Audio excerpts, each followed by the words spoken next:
2000 Harvard Business Review article, Leadership That Gets Results, Daniel Goleman describes 6 leadership styles. Each of these styles has a place, and each impacts the organizational climate and performance in a different way. These styles are coercive, authoritative, affiliative, democratic, pace-setting, and coaching. A leader who uses a coercive style demands immediate compliance. This style is useful when there's an emergency or a crisis. For instance, when the World Health Organization declared a global pandemic in March 2020, leaders told most of their workforce they could not come into work.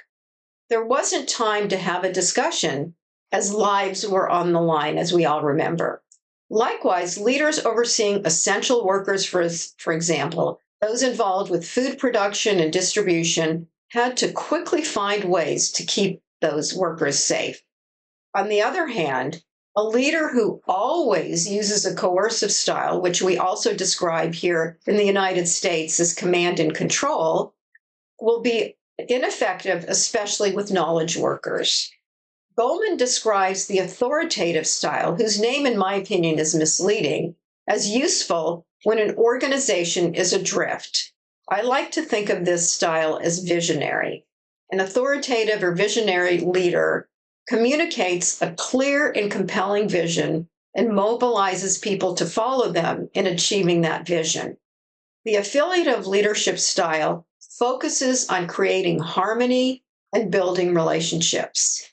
This is useful in generating new ideas and providing freedom for employees to decide how to achieve results.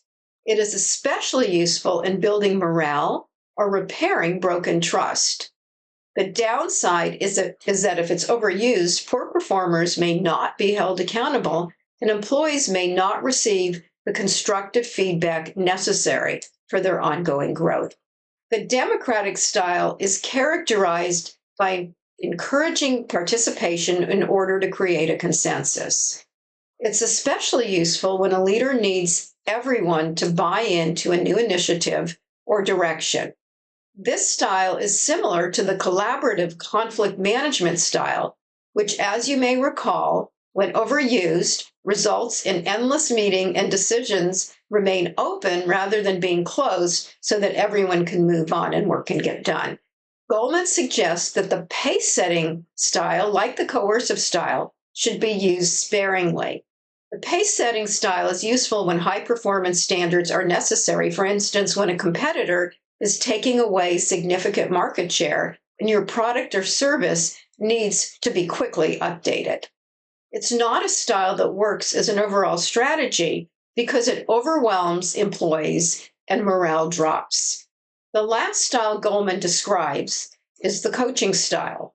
According to Goleman's research, this is the least used leadership style, although I'm seeing a rise in demand to teach managers coaching skills, and you may be seeing that too.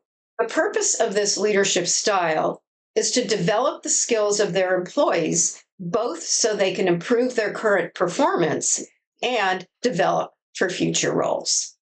The coaching style is especially useful when employees want to be coached. It doesn't work as well when employees aren't open to the feedback or coaching, or if it isn't skillfully done. I'd like you to be familiar with each style so that you can first of all recognize which one resonates the most for you. Which ones do you think you've used? Which one is more comfortable?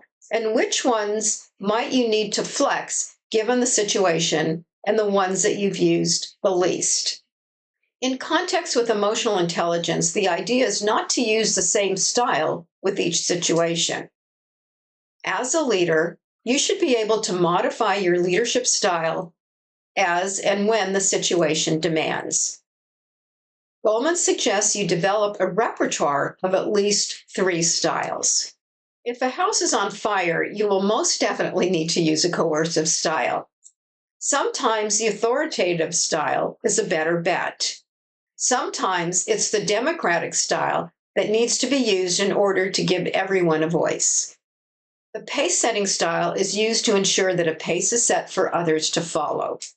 So I ask you again to think about which style you've used the most. What's your default? What is the one style that you're not using as much, but will be important for you to develop now?